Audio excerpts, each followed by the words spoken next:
Welcome. And on today's episode, we have Marisa DeLeon, founder of the Rio Grande Valley Music Therapy and Wellness Center. Marisa, thank you so much for being on the show with me today. How are you doing today? Hi, I'm doing really great. Thanks for having me. It's such a pleasure. Thank you so much for taking the time. And so you're based in the Rio Grande Valley, and where is that?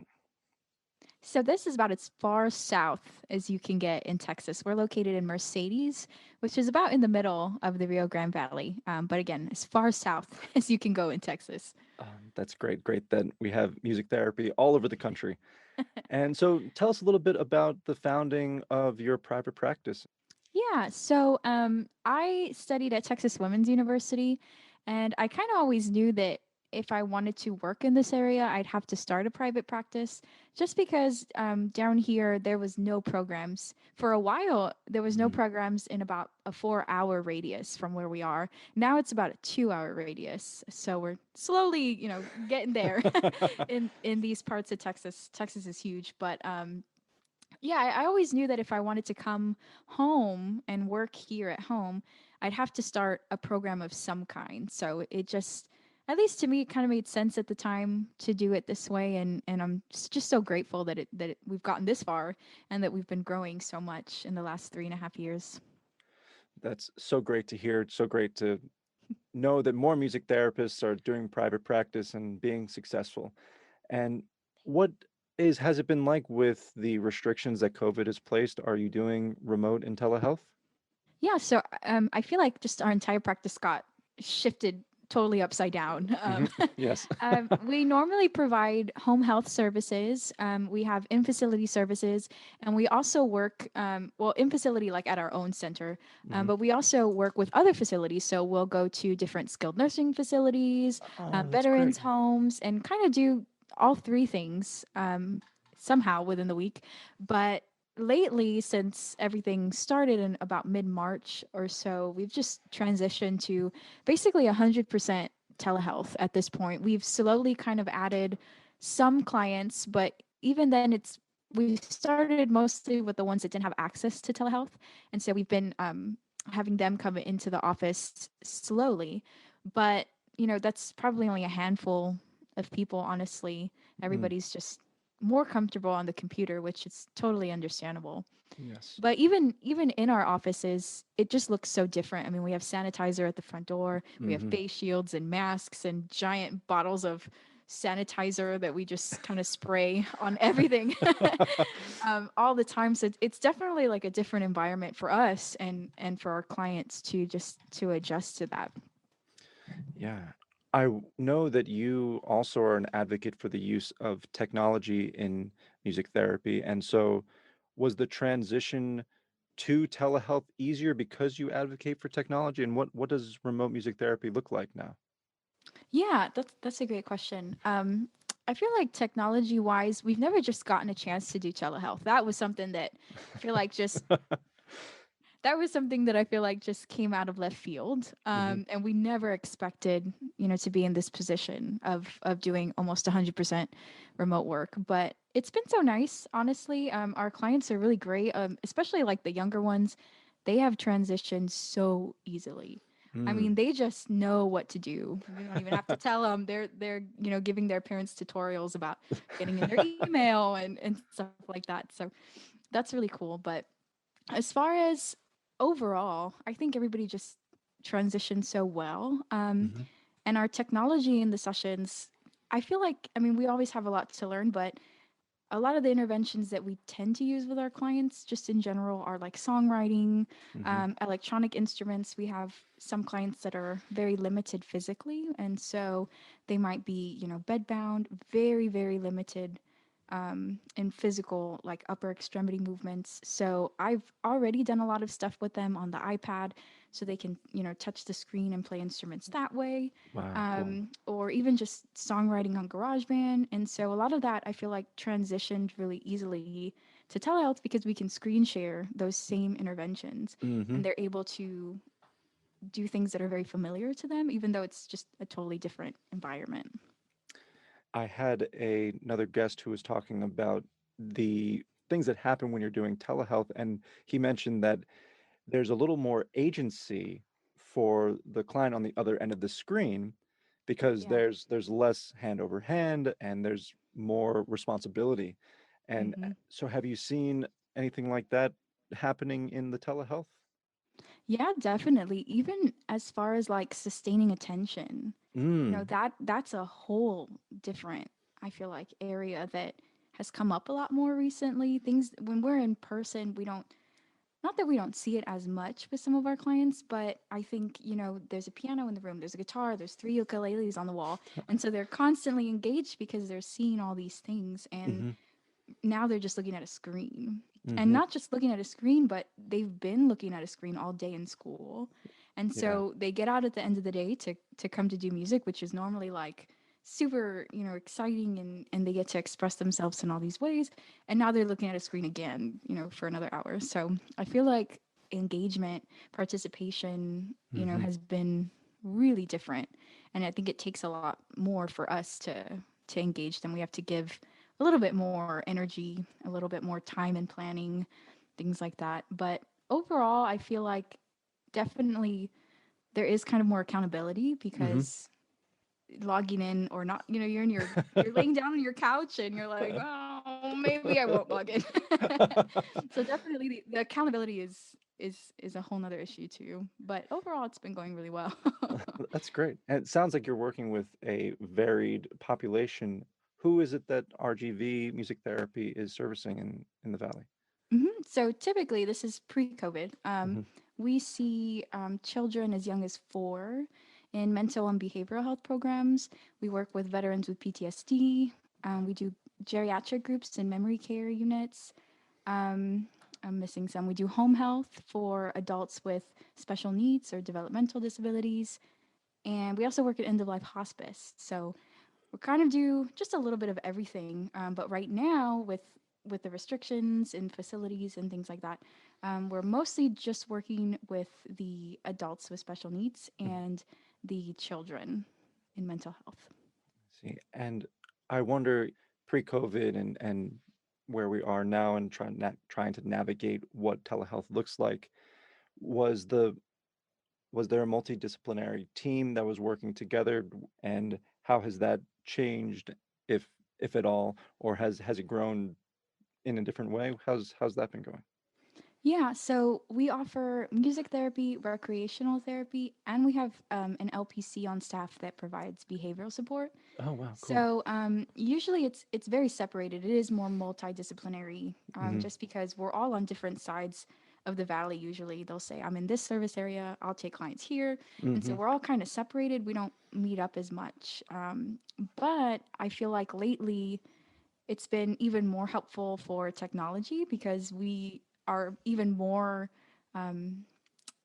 involved in like the client's EHRs, and we're more involved in maybe doing like Zoom meetings Hmm. or just phone calls, group calls on our G Suite accounts, just to try to get more involved with each other and to help the patients, Yeah, as much as possible because this is just as hard on them as it is, on us.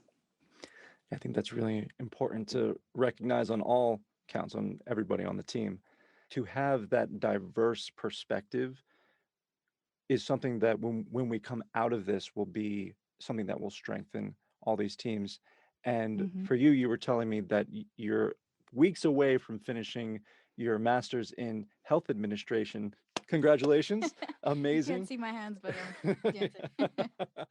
And so that idea of being open to other modalities informing you, how has um, that pursuit of your master's informed you in your private practice and as a music therapist? Yeah, I think for me, the most important thing that I took from that is compliance. And that's just Mm. because I think starting a private practice, everybody's really worried about what am I going to do wrong, or how can I do this the right way and not, I don't know, step on any toes, or not, we don't want to be as passive when it comes to HIPAA and things Hmm. like that. We always want to make sure that we're doing things in a compliant way. Right. So especially lately with telehealth, my first question was like, "What's compliant? What can I do? Hmm. What is actually the correct way to go about this? What am I looking for in a telehealth software? What am Mm-hmm. I, gonna make sure that they have? Do I need a BAA? Just kind of going down the checklist. So lately, I feel like that's the thing that's been the most helpful. But Hmm. anything from policy to marketing, to accounting, finances, I mean, they cover everything in those classes. Even just the nature of how our health system is structured. Mm. Why is it like this? How do people get reimbursed? What is Yeah. insurance? How does the Mm-hmm. system work? All these questions that I feel like I've always had, especially in private practice, and they've Mm-hmm. just been so helpful to me in the last 2 years. It's so important for music therapists to be informed Hmm. about those systems that are in place, especially in America, where there's kind of a push for a revolution of healthcare and Yeah. understanding why it's there. When you said, understanding why it is the way it is, I'm like, I don't know. Why is it this way? Honestly, Um, even people that study it, like, we still don't understand why it why seems our really system convoluted. is like this. Yeah, Um, it's just so fragmented. I think mhm, if I had to kind of sum it up, it's just so fragmented. And I think especially in terms like this where we want to be unified with either other professions or other disciplines, mhm, in the treatment team, we're lucky that we can do all the therapies here with us. So, yeah, we're all easily connected. But if our client has, massage therapy or equine therapy, a therapy that we don't necessarily provide here, it does become a little more difficult. really interesting. Being informed about all these different aspects of running a private practice is really important. And I think you're taking a really great step in what you're doing on your Instagram, which is actually how we connected, Yeah. because you are creating these beautiful infographics that make music therapy and understanding music therapy and its applications really easy to understand. And so I'm wondering, as also an advocate for technology in music therapy, how Hmm. did that come about, these ideas for these infographics and wanting to make music therapy easy to understand for people who may not know what it is? Yeah, I think music therapy just in itself is just so hard to define. Hmm. Like, if somebody just asks me what is music therapy, I feel like I can say, music for non-musical goals, or I can say a lot of things. And I just realized one day that even that is super clinical for people that are not in the healthcare field. Even that kind of, like, I remember telling that to my brother, and he was like, well, what does that even mean? Like, non-musical goals, like, what is that? And so a lot of the most recent infographics came from though answering those questions, like, okay, well, let's break it down. Let's start with social. These are all the things, well, some of the things that we can do socially, and here's some of the things that we can do, in the cognitive domain and in the physical, and then kind of just going down and answering these questions that I think we don't always think about, or at least I never thought about, just because it's what we do every day. We're so used to it. But for people Yeah. that have no context or clinical training, sometimes the words that I think that we use are difficult, to understand or really grasp the essence of what we're doing. So I felt like maybe having, visual. I'm super visually oriented. Hmm. Everything that I do, I feel like I just have to see it. So um, that was kind of like something that was really important to me when I was picking out, the layouts and Yeah. the design of them, just making sure that you could just see it. You had some visuals, but also some, you know, good information. Because I think if it's organized well and it's appealing visually, people are gonna really respond well to it. Even as a music therapist, I was like, oh yeah, that I helps do me that. understand. Yeah, I do that. I get what I've been doing these years now. And so Yeah. I thank you. And on I hope this is okay, but on behalf of other music therapists, I thank you for your advocacy because it's just so beautiful to see, and I think it's really great work. Um, Thank not you. only for the work that you're doing as a music therapist with all these different populations, but also as a music therapist for the profession because it is still new. It has been Yeah. around, as a defined profession. People have different dates. I say, after World War II, when music was being used with veterans from the war, and they were realizing that music really helped them to have a better quality of life, and then Yeah. all this research started happening. Um, And so, yeah, so thank you, Marissa. It's great to see your advocacy.